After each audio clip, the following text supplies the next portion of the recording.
Mirror, mirror on the wall. Who's the baddest motherfucking clown of all? We're talking about Killjoy. um, Killjoy 3, what can I say about this that hasn't been said? Because nobody's ever said anything. This film is definitely my favorite Killjoy of the franchise. It definitely amps up more on the humor than anything else. Trent Haga, of course, is coming back to do Killjoy for this one. For those who didn't see my last review of Killjoy 2, Trent Haga started doing Killjoy. And with the lip movement for the second one, I didn't really mind it, but it got annoying from time to time, but I could understand with the budget they did have. It was a little wacky, so yeah. Anyways, with this one, you get the lip movement on track, so it's Trent Haga's real voice, just like in the first one. And the lip movement goes great, and the teeth aren't oversized like in Killjoy 1. And you get introduced. It does not take place in the hood. It does not take place involving, aka badass teens. It involves a group of college kids, so this one's going kind of like in the teen slasher genre. So if you're not into cliches or anything, you will not like it. As you can see here, there are 3 more clowns. Close up of Batty Boop. That's probably my second favorite clown out of Killjoy. Pretty much what this one is about is Killjoy's been around for 10 long years. This one takes place in 2010, by the way. It was made in 2010, so yeah. And it has nothing to do whatsoever with the second one. But it's got a lot to do with the first one. It talks about Michael, the kid who conjured up Killjoy for the first one. Because let's face it, without the first one, we would not have Killjoy where it is today. So, yeah, you've got to thank the creators for doing that. And also, Killjoy does not want to... Let's face it, he wants to kill for the fun of it, and you can definitely tell from this one. So, the person who conjures him up might not be a whole lot big on the story at the beginning of the film, but over time he does start to really be the main character like Killjoy. He conjures him up for revenge, but in this one you do not get a victim's name. Similar to the second one in a way, but in this one, he wants revenge on the person who conjured him, so yeah. Because you cannot summon a demon of vengeance and not have somebody to kill.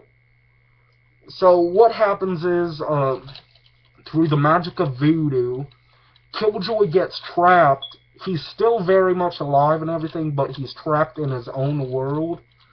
Which, here is what I like. If anybody out there has seen Prince of Darkness, the demon realm was behind a mirror.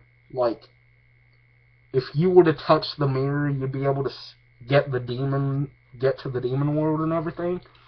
And they took something from that, because in this one, the demon realm is behind a magical mirror. It's not behind all mirrors, but it's behind this particular mirror. Let me see if it's shown on the back here. No, it is not, so I can't show you the mirror. And what happens is, Killjoy's like, you know what? Why have you summoned me? And the guy says, for revenge. And he says, worthy cause. So what ends up happening, it starts off kind of like a Pumpkinhead. If you've ever seen the Pumpkinhead movies, you'll remember where if you cut your hand or something, or douse blood all over the certain place, the demon will come to life, so it takes a little bit from Pumpkinhead as well. And what happens is, Killjoy's like, I need a posse. So, then we get introduced to the new clowns, too. Punchy, the hobo clown. Batty Boop, Killjoy's girlfriend, aka a succubus. And Freak Show, the conjoined twin mime. Lost my train of thought right there. And most of the cast this time is more of the race of white people. Now, don't get me wrong, there are black people in here, just not as many. And the effects have been improved, the acting has improved. A lot of people say that Trent Haga gave a really better performance than what he did in Killjoy 2. I think he did, and by the way, his hair is the same in each one. But in this one, you get to see what he looks like before he gets the hair. There's what he looks like. And this one, as you see, this one comes with a lot of more special features. But whereas the first and second one came with a scene selection, and the first one came with one special feature, and the second one came with none, this one comes with a featurette of the first Killjoy, a featurette of Killjoy 3. They made this one in China, by the way, but you cannot tell, so you have to look very carefully. Full Moon trailers, and Killjoy 1, 2, and 3 trailers for all three films. The bad guys are played by Trent Haga, of course. He plays Killjoy. Excuse me, burped right there. Al Burke plays Punchy, the hobo clown. Tai-Shan No plays Freak Show. And trying to think of her name. Victoria Damar. She plays Batty Boop. And I love the tagline right there, you cannot keep a bad clown down. And like I said, this is definitely my favorite one in the series, and now to get why it's my favorite. It takes us out of what Killjoy was originally, all about the hood and gangsters and whatnot. And it takes it into a more realistic environment. Not to say that gangs don't exist, because of course they do. They're always there. But in this one, it feels as much realistic as what a Killjoy film can be. Anyways, what ends up happening... A mysterious mirror arrives on the doorstep of this house being house-sitted by these four college kids, sorry. The college kids' names are Sandy, who's the main girl. She's supposed to be the hero of the story. Zilla, who's like the big bad football player. But he's in love with the main girl's best friend. Erica, who, like I said, is the main girl's best friend. And Zilla is in love with her. So, yeah. You get kind of a little love story right there. And the fourth person, who happens to be Sandy's boyfriend, his name is... I'm gonna say the actor's name. Michael Rupno. He plays the character Roger, and all these actors give a very well done performance. And if you're gonna complain about the acting or effects, don't even bother watching the movie. This does have some really good kick-ass effects in it. And the humor is there, so if you're going into this thinking it's going to be a serious horror film, don't even bother watching it, because you'll just end up being really ticked off. Go into this with an open mind. I go into a bunch of movies with open minds. And this one, I didn't have any hopes for it, but then again, I was like, I can't judge a book by the cover, and I was always a big fan of the first Killjoy, and I saw this one second, so yeah. And when I saw it, I was like, whoa, am I watching Killjoy right now? And I was just stunned because in this one, you finally get not over-the-top gore, but there is gore in this, and yeah, there is some over-the-top parts.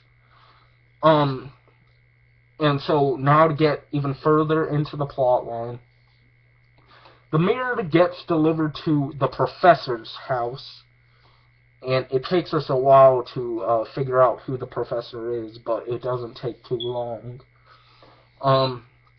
And what ends up happening is Killjoy decides to try to figure out how to function the mirror, and here's where the humor kicks in. There's a little instruction booklet on how to activate the magic mirror, and he's like, Chinese? I don't even speak Chinese. And then finally he just goes like this with the book and says, alright, fuck it. And then he does the speech about mirror, mirror on the wall, who is the baddest motherfucking clown of all. And then he ends up saying, I'm talking about Killjoy. And what ends up happening is he's able to look into the human realm, but in turn, the people can see into his world as well by looking through the mirror. And sadly, Zilla decides to be the first one to look inside the mirror, so he pokes his finger into it, like this. And it transports him right into Killjoy's world. And this part right here, I think it got inspired a little bit by the Freddy Krueger films as well, because he's getting the shit kicked out of him by Punchy the Clown.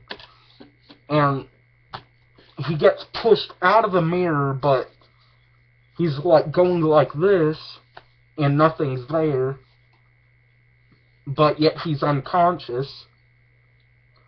But it's showing you what he's seeing and everything, so his friends try waking him up, and what happens is he wasn't really asleep, even though he looked unconscious and everything, he wasn't.